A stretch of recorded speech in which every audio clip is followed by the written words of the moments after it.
गणगौर की कहानी सुनने के लिए हम अपने सीधे हाथ में थोड़े से गेहूं और फूल ले लेंगे।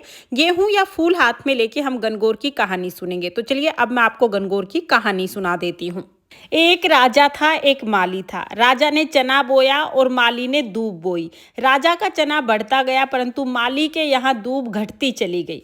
तब माली ने सोचा कि क्या बात है, जो राजा का चना तो बढ़ता जा रहा है और मेरी दूब घटती जा रही है। एक दिन वह छुपकर बैठ गया और देखा कि कुछ लड़कियां दूब लेने के लिए आई हैं। माली ने उन लड़कियों को पकड़ लिया और उनकी ओढ़नी छीन ली। माली ने कहा, अब ये ओढ़नी तुम्हें नहीं दूंगा, तुम रोजाना मेरी दूब लेके चली जाती हो, तुम रोजाना मेरी दूब क्यों लेके जा रही हो। तब लड़कियां बोली कि हम तो 16 दिन की गणगौर पूजती हैं, इसलिए हम दूब लेके जाती हैं, हमारी ओढ़नी दे दो। 16 दिन के बाद गणगौर की पूजा होती है, उस दिन हम तुम्हें लापसी का कंडवारा भर के देंगे। माली ने सोचा बढ़िया है, कुछ खाने को मिलेगा।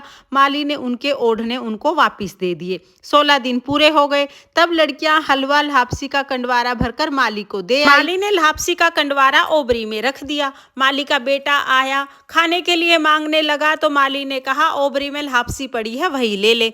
जब माली का बेटा ओबरी खोलने लगा तो ओबरी नहीं खुली। फिर माली का बेटा अपनी माँ के पास गया और बोला, माँ बहुत भूख लगी है। तो माँ बोली, लड़कियां आई थी, हलवा लापसी लेके आई हैं, ओबरी में रखी है, वहीं से ले लो। लड़के ने कहा, माँ ओबरी मुझसे नहीं खुल रही है। माँ ने जाके चितली उंगली से छींटा दिया तो ओबरी खुल गई। ओबरी को खोल के जब अंदर देखा तो माली और मालन की तो आंखें फटी की फटी रह गई। पूरी ओबरी धन खजाने से भरी हुई दिखी। सारी ओबरी में सोना चांदी हीरे मोती सब बिखरे हुए पड़े थे। माली और मालन दोनों फटाफट से धन को समेटने में लग गए। हे गणगौर माई, हे ईश्वर भगवान, जैसे माली के खजाने भरे वैसे ही इस कहानी को कहते सुनते हुकारा भरते सबके खजाने भरना। भगवान ईश्वर जैसा भाग देना, गोरा माँ जैसा सुहाग देना। कहते सुनते हुकारा भरते सब पर अपनी कृपा दृष्टि बनाए रखना। ये थी गणगौर की कहानी। अब हम एक गणेश जी की कहानी जरूर सुनेंगे। तो चलिए गणेश जी की कहानी सुनते हैं। एक बार एक गांव में एक अंधी बुढ़िया रहती थी। अंधी बुढ़िया रोजाना गणेश जी का पूजन करती थी। गणेश जी बुढ़िया की पूजा से बहुत खुश हुए और एक दिन बुढ़िया के सामने आके बोले कि हे बूढ़ी माई, मैं तुम्हारी पूजा से बहुत खुश हूँ, तुम जो चाहे वो वरदान मांग सकती हो। बुढ़िया ने कहा, गणेश जी महाराज, मैं मांगना तो नहीं जानती। गणेश जी महाराज ने कहा, कोई बात नहीं, तुम अपने बेटे बहू आस पड़ोसी रिश्तेदार सबसे पूछ लेना, मैं कल फिर आऊँगा, कल मांगने लेना। बुढ़िया बोली, ठीक है। अब बुढ़िया सीधा अपने बेटे के पास गई, जाके सारी बात बताई और बोली, बता बेटा मैं क्या मांगू। बुढ़िया का बेटा बोला, माँ धन खजाना मांग ले, धन तेरी सातों पीढ़ी बैठी खाएंगी। तो बुढ़िया ने कहा, ठीक है बेटा। अब बुढ़िया अपनी बहू के पास गई। बहू बोली, माँ क्या करोगी धन खजाने का, असली धन तो पोता पोती होते हैं, अपने लिए पोता मांग लो, तुम्हारा परलोक सुधर जाएगा। बुढ़िया बोली, बेटा बात तो तुम्हारी भी ठीक है।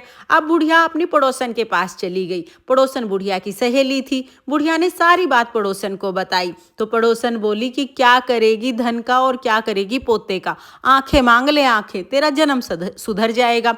बुढ़िया बोली, बात तो तुम्हारी भी ठीक है। अब बुढ़िया आके सो गई। सोती कहाँ, नींद तो आनी नहीं थी। पूरी रात दिमाग में यही चलता रहा कि कल क्या मांगू क्या मांगू। सवेरा हुआ, गणेश जी महाराज फिर आए। बोले, बुढ़िया माई बोल क्या मांगना है। बूढ़ी माई बोली, हे गणेश जी महाराज, मांगना तो मैं ना जानूं, लेकिन अगर आप मुझसे खुश हैं, अगर आप मेरी पूजा से प्रसन्न हैं, तो बस इतना कर दीजिए कि मैं अपने बड़े से महल में सोने के पालने में अपने पोते को झूलते हुए देखूं, बस मैं इतना चाहती हूँ। गणेश जी महाराज तो ये सुनकर ठाके मार के हंसने लगे। हे बूढ़ी माई, मैं तो तुझे बहुत सीधी समझता था, तुम तो बहुत चालाक निकली, एक ही बात में सब कुछ मांग लिया, धन आंखें पोता सब एक बार में ही मांग लिया। ये कहकर गणेश जी महाराज ने तथास्तु कहा और बुढ़िया को सब कुछ मिल गया।